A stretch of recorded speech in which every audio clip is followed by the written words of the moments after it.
2 minute के लिए मैंने इग्नोर कर दिया था और मैं अपनी परेशानी में वापस आ गई। पर नहीं पता क्यों बार बार मेरी नज़र उस पोटली में ही जाकर अटक जाती थी। मैं अपनी स्कूटी को किक मारने में बिजी थी कि अचानक मुझे एक बच्चे की रोने की आवाज़ सुनाई दी। हालांकि थोड़ा मुश्किल था वह आवाज़ सुनना, पर मैंने पोटली की तरफ देखा तो मुझे समझ आया कि पोटली से वह आवाज़ आ रही थी। मैंने उस पोटली को खोला और देखा तो उसमें यह नन्ही सी जान तड़प रही थी और रो रही थी। शायद थोड़ी देर पहले ही यह दुनिया में आई थी। पहले तो अपने स्कार्फ से इसे लपेटा मैंने। मेरी गोद में आने के बाद थोड़ी शांत हुई। मुझे थोड़ी देर तो कुछ समझ ही नहीं आया, पर मैं इतना जानती थी कि मैं उसे वापस वहां तो नहीं छोड़ सकती थी। मैं अपनी स्कूटी को वहीं छोड़ी और उसके बाद मैं कुछ दूर पैदल चलकर गई। किस्मत से कुछ देर में ही मुझे ऑटो मिल गई। मैं इसे लेकर सबसे पास वाले हॉस्पिटल में गई।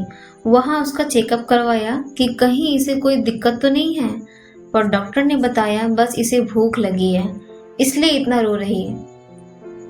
मैंने डॉक्टर को सारी बात बताई। डॉक्टर ने मुझे कहा कि मैं चाहूँ तो उसे उनके यहाँ छोड़ सकती हूँ, बस मुझे पुलिस में इंफॉर्मेशन देनी पड़ेगी, वह किसी अनाथालय में इसे सौंप देंगे। मैंने डॉक्टर से बात की और उनसे कहा कि आप इसे रात के लिए एडमिट कर लीजिए, ऑब्जर्वेशन में रख कर देख लीजिए, मैं सुबह आकर आपसे मिलती हूँ। तो डॉक्टर ने उसे रखने से मना कर दिया, बिना किसी पुलिस को इन्फॉर्मेशन दिए या एफआईआर किए। अब मुझे कुछ समझ नहीं आ रहा था। मैंने माँ, पापा और भाई को कॉल किया, पर बारिश की वजह से कॉल नहीं लगा। 11 बज चुके थे। इन सब में इतनी रात को पुलिस स्टेशन जाना भी ठीक नहीं लगा मुझे एक ही चीज़ समझ में आई। मैंने वहाँ हॉस्पिटल से उसके सारे प्रिस्क्रिप्शन उठाए, सारी दवाइयाँ ली, इसकी ज़रूरत की सारी चीज़ें ली और वापस ऑटो पकड़कर घर आ गई। सच कहूँ तो मुझे खुद नहीं पता था कि मैं क्या कर रही थी। जो मुझे सही लगा मैंने वही किया। घर आकर माँ, पापा और भाई को सारी बात बताई तो उन्होंने मुझे बहुत डांटा। उन्होंने कहा कि डस्टबिन से उठाया तुमने वह तो ठीक किया, पर कम से कम इसे हॉस्पिटल में छोड़ देना चाहिए था। अब पुलिस तुमसे 10 सवाल पूछेगी और तुम परेशान होगी। मैंने कहा कोई बात नहीं, मैं सुबह ले जाकर छोड़ दूंगी, पुलिस में भी बात कर लेंगे, शायद उसके माँ बाप ढूंढने आए इसे। खैर मैंने रात को अंबर को दूध पिलाकर सुला दिया था और रात भर मैं इसे एकटक देखती रही और सोचती रही। जिस माँ ने इसे जन्म दिया होगा वह क्या तड़प नहीं रही होगी इसके लिए? जिसने 9 महीने रखा होगा उसे कैसा लग रहा होगा कि उसका बच्चा उससे दूर है? उसे पता भी है या नहीं बच्चा डस्टबिन में डाल दिया गया है? वो कैसी औरत थी जिसने इस नन्ही जान को उस डस्टबिन में यूं ही मरने छोड़ दिया? इसकी ये नन्ही आंखें, छोटे छोटे हाथ, ये मासूम सा चेहरा देखकर उसका दिल ना पसीजा होगा? तुम्हें पता है अगले 15 दिन तक मैं इसी बच्ची को लेकर कभी पुलिस स्टेशन जाती तो कभी हॉस्पिटल जाती और हर जगह मुझसे 10 तरह के सवाल पूछे जाते। हर जगह मैंने सच्चाई बता दी, पर कोई उस सच को स्वीकारने के लिए तैयार ही नहीं था। हर किसी को ये लगता था कि यह बच्चा मेरा ही है और मैं उससे पीछा छुड़ाना चाहती हूँ, और हर कोई मुझसे लेकर मेरे माँ बाप तक पहुँच जाता, मेरी फैमिली तक पहुँच जाता। पुलिस ने तो न जाने कितना परेशान किया है मेरी फैमिली को, और मेरी फैमिली भी परेशान हो चुकी थी इन सब चीज़ों से। उनका यह कहना था कि सारी परेशानी की जड़ मैं हूँ, ना मैं उस बच्चे को उठाती उस दिन और ना हम इतने परेशान होते। 15 दिन बाद एक प्राइवेट अनाथालय में बात हुई मेरी। मैं छोड़कर तो आई थी इसे, पर जब मैं वहां से निकली तो मुझे लगा जैसे मैंने अपना ही कुछ छोड़ दिया है। कुछ देर वहीं बाहर बैठ गई। उस दिन ना मैं ऑफिस में काम कर पाई न रात को सो पाई। मुझे पता था जो मेरे दिमाग में चल रहा था वो शायद बहुत बड़ा डिसीजन था और मेरे घर वाले कभी मेरा साथ नहीं देंगे। मैं दूसरे दिन सुबह वापस गई और उस अनाथालय से हमेशा के लिए इसे अपने साथ लेके आ गई। मैं तो इसे अपना चुकी थी, पर मेरे परिवार ने इसे नहीं अपनाया था। भाई भाभी भी माँ पापा से बहुत नाराज थे क्योंकि उन्होंने अपनी बेटी को इतना ज़्यादा फ्रीडम दे दिया था कि उसने इतना बड़ा डिसीजन अकेले ही ले लिया था बिना किसी से पूछे। इसी बीच मुझे बहुत से लड़के देखने भी आए शादी के लिए और हर किसी के नज़र में अंबर को देखकर बहुत से सवाल उठते थे। हमने किसी से झूठ नहीं कहा था। मैं नहीं चाहती थी कि मैं कोई नया रिश्ता किसी झूठ के साथ शुरू करूं, पर सच बताने के बाद भी कोई सच को स्वीकार नहीं करना चाहता था। रोज रोज के इन सवालों ने मुझे भी परेशान कर दिया था और अपनों से लड़ना मुश्किल हो जाता है, वह भी किसी अपने के लिए।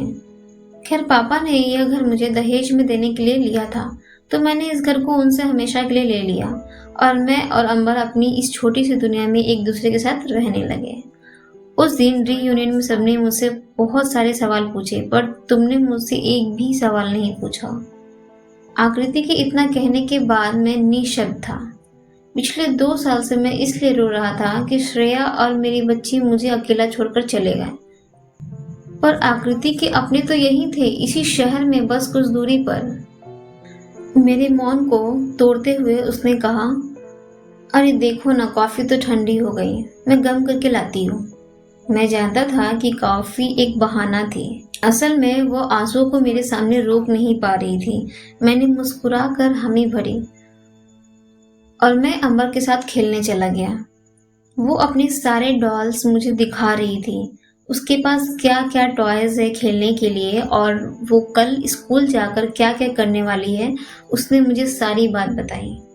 मैंने उसे पूछा, क्या तुम मेरी बेस्ट फ्रेंड बनोगी? उसने कहा कि बेस्ट फ्रेंड तो उसके मम्मा है, पर वह फ्रेंड जरूर बन सकती है मेरी। आकृति हम दोनों की कॉफ़ी और अंबर का दूध लेकर उसके रूम में ही आ गई थी। अगले 2 घंटे में हमने एक दूसरे के साथ डिनर किया और बहुत सारी बातें भी की, पर कुछ खामोशी भी थी हमारे बीच। अगले 2-3 घंटे में मुझे इतना भी समझ आ गया था कि अंबर और आकृति एक दूसरे के लिए ही बने हैं। आकृति को अंबर से और अंबर को आकृति से अलग करना शायद नामुमकिन है। ये दुनिया भले ही उसे बिन ब्याही माँ कहकर कितनी भी बातें सुना ले, पर अंबर को इतना प्यार शायद उसे जन्म देने वाली माँ भी नहीं कर पाती जितना आकृति उससे करती है। और अंबर का पूरा आसमान तो आकृति ही है। 4 महीने बाद आज दुर्गा अष्टमी है और अंबर का बर्थडे भी है। आकृति अंबर का बर्थडे साल में 3 बार मनाती है, 2 नवरात्रि की अष्टमी में और एक उस दिन जिस दिन अंबर उससे मिली थी। अंबर सबको बहुत खुश होकर बताती है कि उसका बर्थडे साल में 3 बार आता है क्योंकि वो स्पेशल है, क्योंकि बाकी सारे बच्चों का तो बर्थडे एक ही बार आता है। खैर, आज मैं थोड़ा नर्वस हूँ। आज मैं आकृति और अंबर को प्रपोज करने वाला हूँ कि अपने उस छोटे से जहां में थोड़ी जगह मुझे भी दे दें। मैंने अंबर के लिए बहुत सारी शॉपिंग की है। मैंने सोचा कि आकृति के घर वालों से पहले बात करूं, पर पहले उससे पूछना मैंने मुनासिब समझा। सच कहूं तो इन 4-5 महीनों में मुझे आकृति से ज्यादा प्यार अंबर से हो गया है। अरे, मैंने एक छोटी सी डायमंड रिंग अंबर के लिए भी ली है। डरते सहमते मैंने अंबर को प्रपोज किया कि क्या आप आज से मुझे पापा कहोगी? अंबर ने मासूमियत से जवाब दिया मुझे, पर मम्मा तो मेरी मम्मी और पापा दोनों हैं। मैंने कहा, ठीक है, आज से आप हमेशा के लिए मुझे अपना दोस्त बना लो। और मैंने वह छोटी सी रिंग उसके उंगली में पहना दी। अंबर को शायद कुछ समझ नहीं आया, पर वो आकर मुझसे लिपट गई। ना चाह कर भी मेरी आंखों से 2 आंसू निकल ही गए। आकृति दूर से खड़े होकर हम दोनों को देख रही थी। मैं अंबर को लेकर उसके पास गया और वह डायमंड रिंग उसे दिखाकर पूछा, क्या तुम अपनी इस अंबर में थोड़ा हक मुझे दे सकती हो? Will you marry me, miss आकृति दुबे? उसने कुछ कहा तो नहीं, पर उसके आंखों से बहते हुए आंसू और चेहरे पर आई मुस्कुराहट ने मुझे उसकी हाँ का पता दे दिया था। थोड़ी देर बाद उसने अंबर से कहा, बेबी, आज से मैं बस आपकी मम्मा हूँ। आज से मिस्टर अभियोत प्रताप सिंह आपके पापा हैं। मुझे मेरे हिस्से का आसमान मिल चुका था अंबर और आकृति के साथ। तो दोस्तों, ये थी कहानी आज की हमारी बिन ब्याही माँ का चौथा भाग और सबसे अंतिम भाग। यहीं पर समाप्त होती है बिन ब्याही माँ कहानी। अब कहानी के चारों भाग को पूरा देखिएगा और उसके बाद कहानी कैसी लगी आप अपनी राय कमेंट बॉक्स में ज़रूर दीजिएगा। तब तक के लिए सुनते रहिए only on a unique story library.